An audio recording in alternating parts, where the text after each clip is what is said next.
Well, in Kenya, the Electoral Commission says it has moved the date of the country's repeat presidential elections to October 26. The commission said in a statement today the plans to hold the vote on October 17th had to be scrapped because it needs more time to meet the requirements set by the Supreme Court. One America's Claire Hardwick has more from New York. Well, the Supreme Court in Kenya ruled a re-election for the presidential election.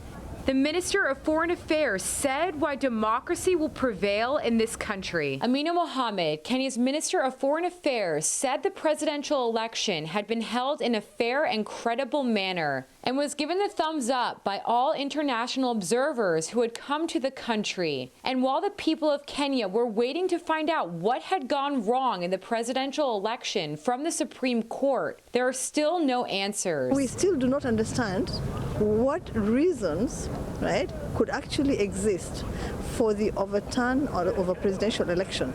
You know, that's really serious business. To overturn a presidential election is serious business. And actually, for us as Kenyans, it's becoming extremely difficult to understand, you know, how our Supreme Court, that we held in such high esteem, right, could do such a shoddy job. Mohammed said the Kenyans have learned their lesson from the 2007 election violence. And as a result, they are listening to the Supreme Court and are respecting their ruling to hold elections again, even though elections for all other seats of government have been upheld. Kenyans are not looking to having any violence, right, over this election process. The same electoral body carried out elections for members of parliament. They have been sworn in, they're already in parliament. It carried out elections on the same day, by the way, for the senators. They're in the Senate doing their business. Did the same for the governors of the counties, you know, like the states that you have. And they are also at work, you know, doing their work. And so it was only the presidential election that they threw a spanner into. And now I think we are over that. Odinga, who lost the August 8th election, has lost and contested presidential elections 3 times before. But Mohammed said in an election, there can only be one winner. And it's a responsibility on those who seek political office to concede defeat when they are clearly defeated. The intention is not to continuously have, right, issues arising out of an election over and over again. And obviously, if you continuously play that game, right, at some point you can't cry wolf anymore.